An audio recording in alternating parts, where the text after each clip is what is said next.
Мечка. Овој пат мислам на тебе, Мечка од Инфомакс. Сум ти гостувал пред неколку години у неколку емисии.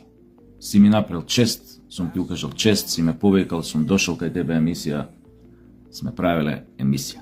Тоест, си ми правил интервју, сме имале некоја дебата или шо да. Знаеш, многу портали ги споделуваат овие мој видеа. Некои од нив се фер, па ме прашуваат, ке ми се јави и да не ме познава господин Тасевски, дали може да го објавам на мојот портал тој и тоа видео. Викам, нема проблем бе брат, тие за тоа се праени, да се споделат објави, само викам, немој да ме вадиш од контексти, разно. Викам, ако ти тоа нешто ти значи тој услов, уреду.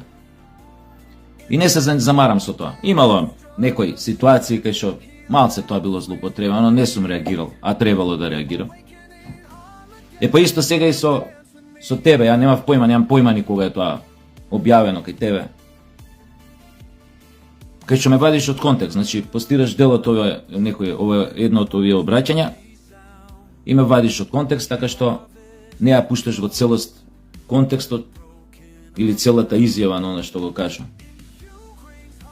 Штосно е, духовито е, си направил некој духовит ефект, ако се земел предвид дека твоите односи со премиерот не се добри, дека ти си практично негов опонент, и што се однесе до твоја намера, до таа твоја намера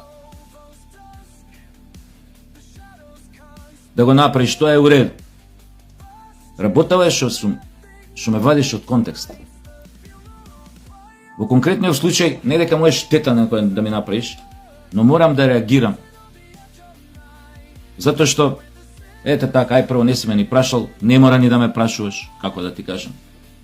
Но ако више не ме прашуваш, а објавуваш, мислам дека, не знам дали си по вокација новинар, по професија, по право, или си нешто друго, али се занимаваш силом прилика со новинарство, или мислам дека не е етички ако веќе ме цитираш или вадиш дел на некој моје видео обраќање, не е фер, не е етички тоа да го извадиш од контекст, тоест да не ја пуштиш до крај мојата изјава.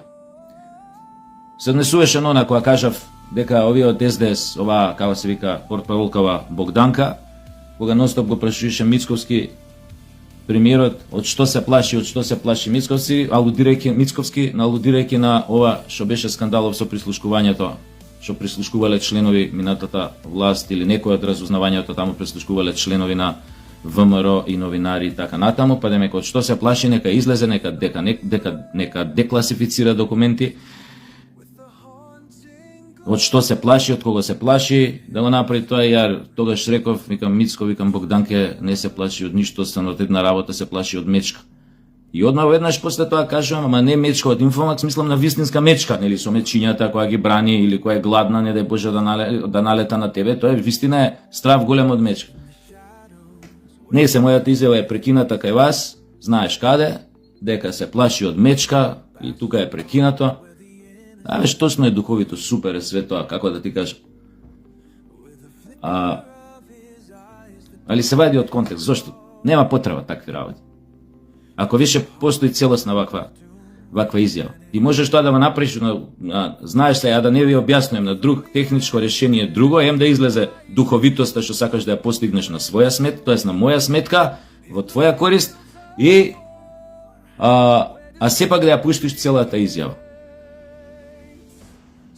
Значи, моите ставови ги знаете ви. Ја не ги кријам, ниту се срамам од нив. Штета не можеш да ми направиш со тоа. Зборам чисто од етички аспект.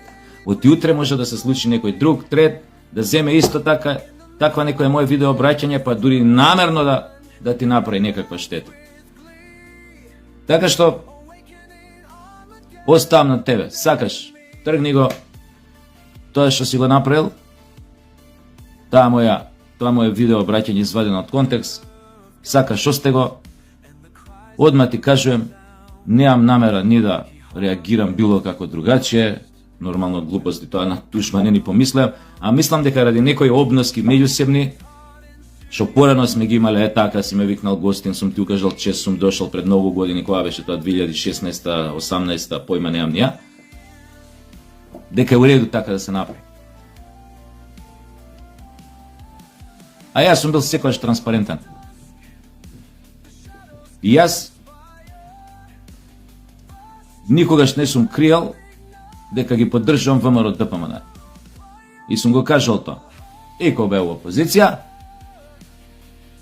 и сега кога се власт. Со сите мани, грешки што ги прават и така натаму имаат мојата поддршка. Зашто? Зошто?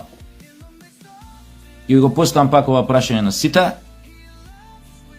Ајде кажете кој е во моментов поспособен, поекипиран да направи нешто нормално у држава. Да ја изведе држава на прав пат. Со сите проблеми што ги имаат, подметнувања, заебанци, некои грешки кои што без потреба сами упаѓаат, а немаат потреба да упаѓаат.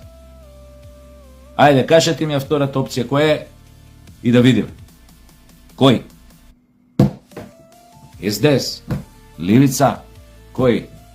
Допрва ќе видите некои работи што не сте виделе кои ќе искочат на површина, вака сеака што беше ова со пред некој ден со овој пратеников на Левица со кола удрил тамо Веспа со двајца патника, едниот наводно се бори за живот, наводно овој пратеников бил пијан на Левица.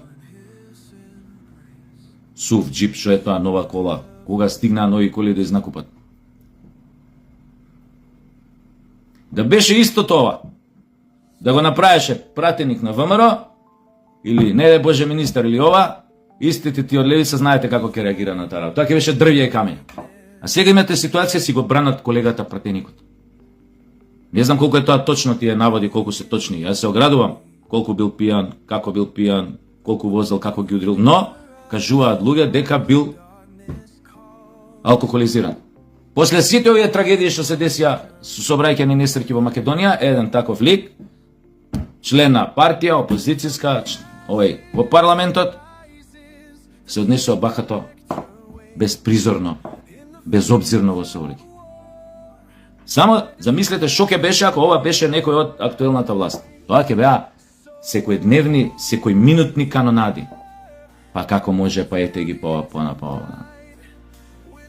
Муабетот на оваа приказна ми е. И на онаа за која што ја почнав. Никој од вас не е имун на моќ, власт, пари. Никој од нас не е имун. Затоа не се правите мајки Терези било кој од вас. Зашо не сте? Зашо не можете да бидете?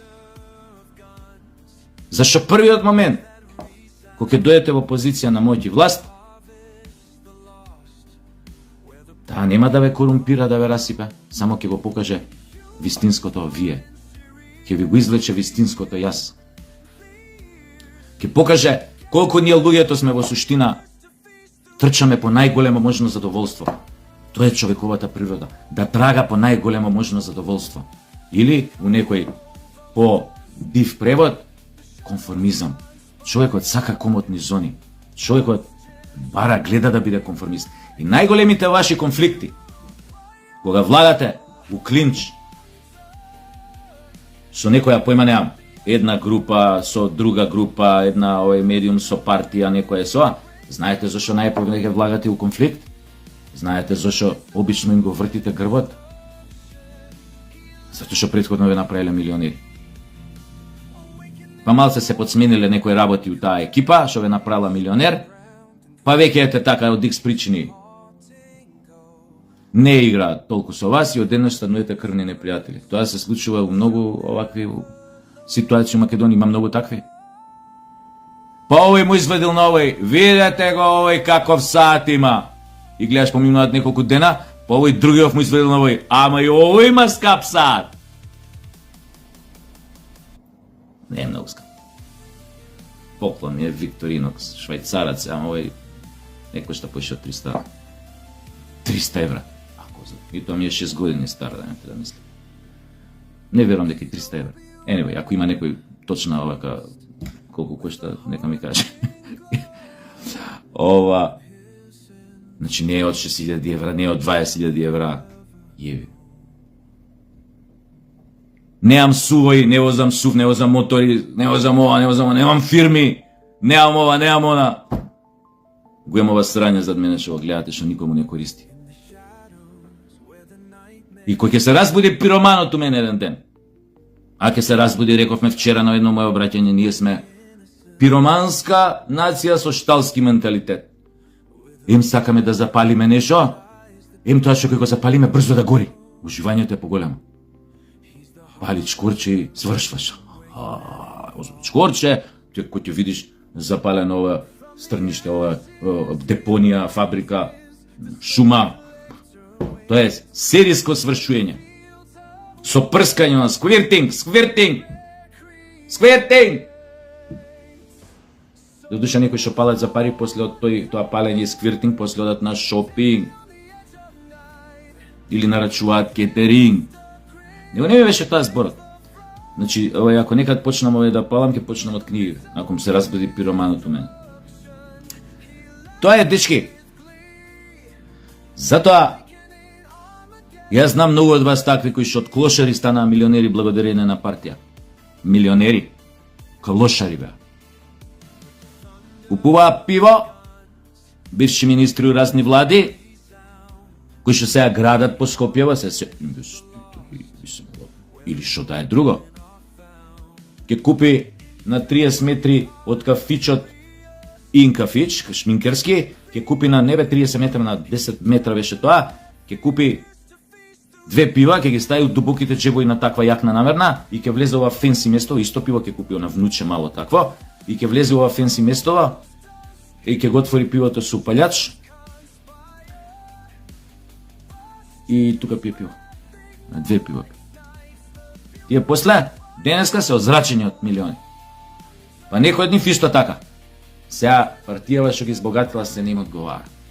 Кој што партијава е друг фраер, знаеш, на чело и не им иде баш по кејфот кој што им иде. Човекова природа, Джони. Само не глумете лудило сите вие. Please. Ме знаеме као стари пари. Затоа ја не паѓам на тие ежедневни, како ги многу овие бугари веќе, на тие секојдневни политикански подместување и штосови. Овој имал саат од 20.000 евра, овој имал саат од 6.000 евра, овој возелова. Сите возите или ќе купите за да возите првата секунда кој ќе искористите. Луѓе, знаете и сами колку лепачи на плакати денес се милионери со по 15-20 стана. Секој од вас знае, барем по некој тако. Ако живе во Ердом, лепеа плакати по насала. Таа од едните, таа од другите. Затоа не се рчкајте со мене, бе. Како да ви кажам, не сум ви ни вове. Не се рчкајте. Зашто бе, људи? Ништо ви немам направено во животот. Ниту сум бил у партија, сум се офајдил. Тоа ја знам кој ме поставија во ЕСД за веде директор на драмски 2 пати по 6 месеци, луѓето леле, тука ме нападнаа тогаш од ВМРО, тоа кујната која почна, тој шарениот, ја ни бев у шарената.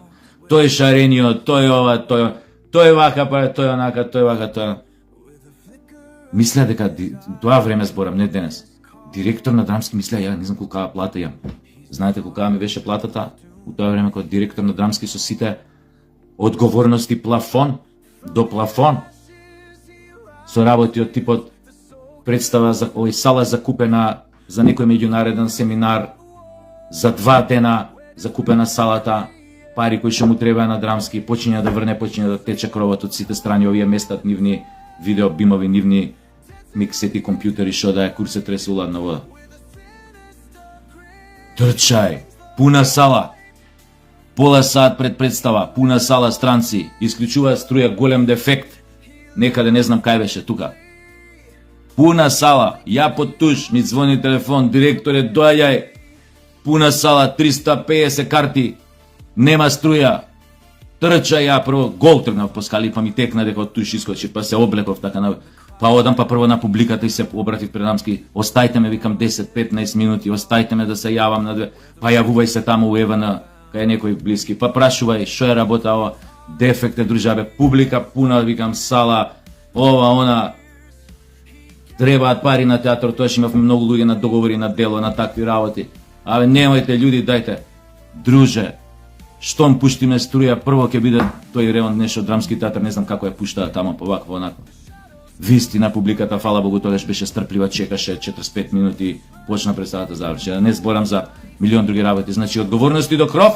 Знаете колка ми беше платата у драмски театар, ако бев директор?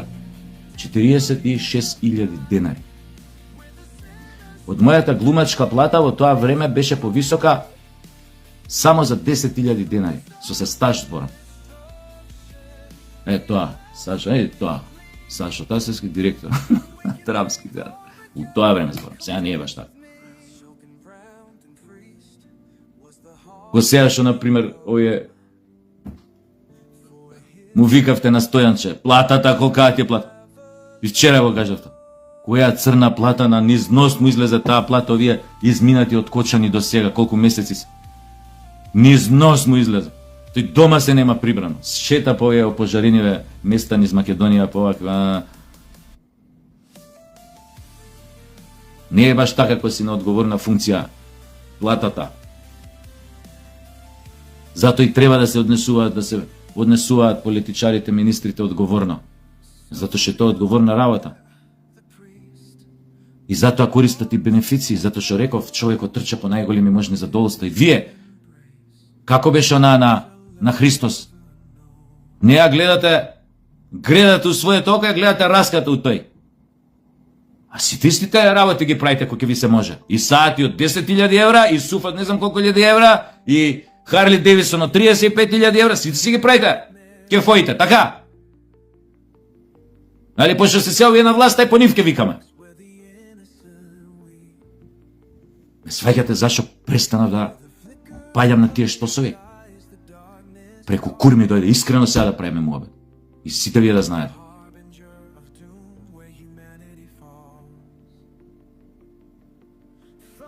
И оно што го гледам, не само кој ќе видам потенцијал дека некој може на вистина нешто да направи. Со сите проблеми што ги има, со сите своји грешки што ги прави. Ама тоа се опциите. Ајде ви кажав, најдете друга опција. У моментов подобра, поквалитетно од ВМРО ДПМН. Реално да збориме. Со сите проблеми што ги има. И со сите проблеми што си ги створија затоа што си се самите криви. Затоа што не знаат да пресечат. И затоа сум им највише, како да кажам, најмногу им префрлам. И вчера го кажав тоа. Ја да стојам тамо, да се препотуем пред 50 новинари, затоа што некој вчера ми запалил фабрика, некој завчера ми запалил планина, некој завчера, не знам, ми запалил депонија. Тоа брутална акција се прави. Откривање од прв до последен на сите што стојат за тие палења. Казни, драконски. Со тоа се заштедувам себе од само препотување пред новинари. Или рецимо диво градби, миво градби, ово она. Затоа највише им префрлам на ВМРО ДПМН. Што во политика паѓаш во некоја, како да кажам, во некои емотивни состојби, кога водиш држава, нема емотивна состојба. Бришете емотивна состојба. А под емотивна состојба подразбирам и однос љубезен кон коалициони партнери, би се мола. Кон своји министри, ама јас сум ги постоел. Ама кој ги ебе ако ми мочаат у супата? А би истиот момент летаат на клоци. Ама коалиционен партнер, знаете, ова е, ама албански вамо тамо, ама граделе правиле дивоградби. Абе со се дивоградбите ќе летаат у воздух. Знаете зошто е тоа паметно да се направи така? А? Затоа што постои опасност од мочање у супутре да ми се покакаат на глава. Што тоа значи у превод? Тоа значи у превод. Вчера изгорела, завчера фабрика у Трубарево. За среќа нема жртви, малце така понастрана, нема жртви во моментот од експлозијата, од пожарот. Но никој нема да знае колку ќе има жртви од тие токсични материи, фини прашинки што ги викаат. Се мисли, овие најтоксичниве материи тамо кобалт, мобалт, никел што се ослабуваат при горење на тој отпад електричен, ги викаат фини прашинки. Пошто на фин културен начин те убиваат од кој ќе влезат у бели дробови и тоа може да се деси да умреш после 2 години. А да не си свесен дека убиецот више влегол у тебе. Само чека момент која да ти го закачи. која да те опаша јако и да те прати на оној свет. Затоа што на таква фабрика, као што таа у Трубарево, ако ние ме беше матер на сите поврзани со тој инцидент, еве пак ќе кажам под предпоставка на невиност, нели, ако е тоа навистина и подметнат пожар, намерно, ако не ги разоткриеш целата таа мрежа, целиот тој заговор на палење фабрика, ти претходно изгоре друга виница, не знам, претходно изгоре пак некоја трета тамо, пред неколку години која беше. Ако не разоткриеш целата мрежа, утре тие джукели, тие бандити или тие диверзанти, ако се пратени од друга држава, тоест ако имаат наредба од некоја друга разузнавачка странска служба, утре тие ќе ти запалат некоја фабрика што е далеку поопасно од овие фабрики, од чија експлозија и пожар може пола Скопје да биде опожарено. Тогаш како ќе се вадиш? Колку ќе се препотуваш тогаш? Или не дај Боже, Дивоград би она, не ги пратиш одма у затвор тие што треба да ги пратиш, утре не дај Боже ќе се сруши некоја таква Дивоградба, ќе потоне у земја како што ќе се спакува у подрум самата, како што гледаме згради како паѓале и Јужна Америка, и Бангладеш, Индија, Азија, Америка имаше на времето еден таков случај, некој хотел, не знам кај беше, кога си падна само од себе, си пропадна у земја. Тогаш тек има препотување. У таа смисла нема милост која е власт и политика упрашање. Ама ти бил министер, ама ти си го ставил, така се заеба Вучич, ми е кажал приказната. Место старт со меч Гордиевиов јазол да го пресече, да рече ти министер за тоа, ти министер, што е ова бе? Сега реновиравте на Стрешница, сега ви падна утепа 15 луѓе. Мрш да не ве гледам. Ама мрш, не сте више, одма ве менјам. Не, застана да ги брани и му се случи ова што му се случи. И сега ќе му се какаат на глава. И странски служби, и мански служби, и пари од страна, пари од невладини, како што беше приказната со Груевски тука. Затоа што тогаш не може да држат под контрола еден близок негов човек, па сиеба мајката, заглеби таа влада во тежок криминал, инаку да не беше тој еден двајца луѓе околу него, Груевски уште ќе беше на власт. СДС никогаш не беше да на власт. Затоа ве молам, ако објавувате нешто мое, прашајте ме, ќе ви дозволам. Ама прашај, културно е да се праша. И нормално, не вадете од контекст.